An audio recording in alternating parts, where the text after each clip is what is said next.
Tom Jones, president of American Accountability Foundation, John Hart, CEO of Open the Books. Gentlemen, you are probably the best folks to talk about my anger towards this. So, Tom, there has been, up until Doge, there's basically been very little accountability on anything ever. Yeah, no, it's been terrible.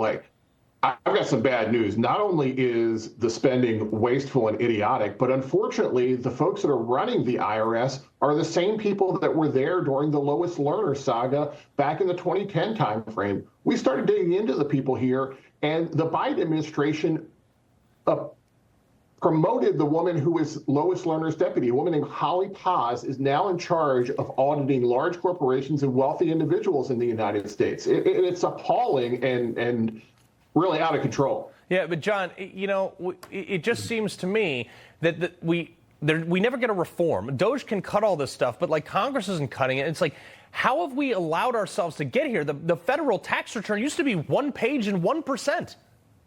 Yeah, that's right. Well, look, the IRS has been weaponized not just figuratively, but literally. So since 2006, we've spent $35 million on guns, military-style equipment, body armor, ballistic shields. And so it begs the question, who are they planning to fight? Right. And Senator Ernst had made a great point today. She said, look, the IRS has more armed agents than a lot of police departments in the country. And so let's go back to the basics and talk normal speak. Why do we have government? We have government because we give up a little bit of our freedom to get a net gain of freedom. It's called the social contract theory. And safety. The Declaration of Independence talked about, governments are instituted among men, and they derive their just powers from the consent of the governed. So that we give up a little bit of freedom to get some security. And so when we ask the question of are we getting our money's worth, we're accused of being anti-government. And that's an imbecilic argument.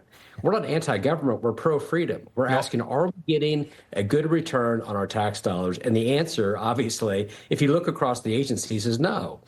We've grown federal agencies about 400% since 2000. And are we 400% more free? Are we 400% more wealthier? efficient? No, we're not. They're more not efficient. They're not at all. And this is why I'm actually anti-government. So I'll take that one on the chin. All right. So, Tom, Harvard, okay, Harvard's facing all this stuff. They're facing off the Trump administration, and they've rejected the Trump administration's demands to stop these DEI programs. And Trump wrote on Truth Social, well, perhaps Harvard should lose its tax-exempt status and be taxed as a political entity if it keeps pushing political ideology and terrorist-inspired supporting sickness. Remember, tax-exempt status totally contingent on acting in the public interest.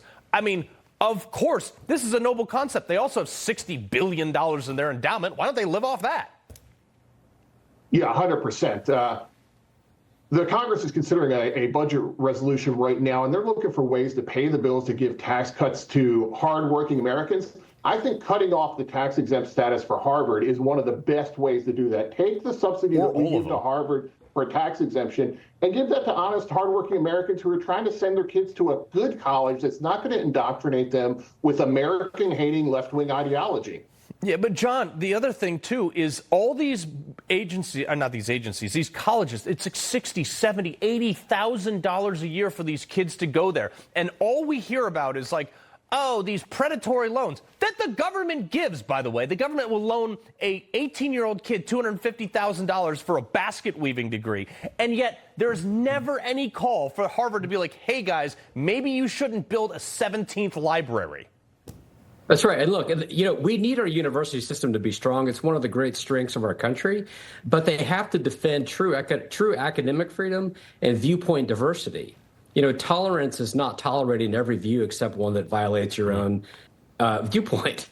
And we've spent billions of dollars funding universities. And when they get federal money, taxpayers have the right to ask, is this funding an agenda that's against the national interest?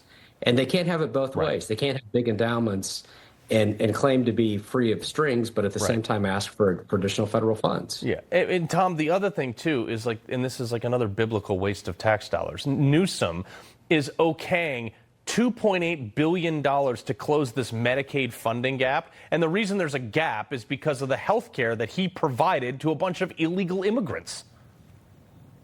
Yeah, this is appalling. It's really out of control. Unfortunately, we haven't had an administration that's really taking this seriously. But I think the new Trump administration is really serious about shutting this down, cutting off the spigot for states that are funding illegal immigration, attracting illegal immigrants, and bankrupting their state budgets. So I'm optimistic that the Trump administration is going to put a stop to this kind of nonsense. I sure hope so. Tom Jones, John Hart, pleasure as always.